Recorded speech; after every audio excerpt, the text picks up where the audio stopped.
Bien, alors comment décrire un petit peu cette nouvelle collection? Je dirais, bon, déjà c'est toujours un plaisir de passer sur une nouvelle collection et là, plus particulièrement sur la collection des fromages de chèvre. Alors les fromages de chèvre, c'est vraiment toujours assez atypique puisqu'on est vraiment donc sur un lait qui est complètement différent du lait de vache ou du lait de brebis. Et puis on a toujours des clients ou des personnes qui sont vraiment attirées par ce type de produit parce que c'est vraiment ce côté très caprin finalement. Et quand on aime le fromage de chèvre, généralement ça devient très addictif. Donc on est vraiment des vrais amateurs pur et dur du fromage de chèvre. Et à chaque fois que j'ai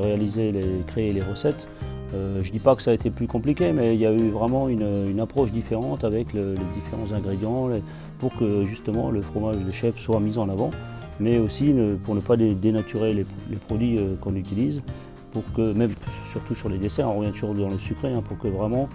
quand on les goûte, quand on les déguste, ben on a envie d'y retourner parce qu'il y a cette surprise, cette légèreté quand même qui vient surtout en arrière-bouche et qui fait que les recettes sont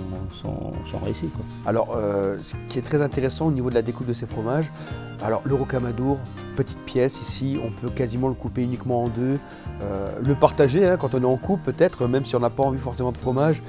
c'est vraiment un plaisir gourmand qui passe vraiment très très bien.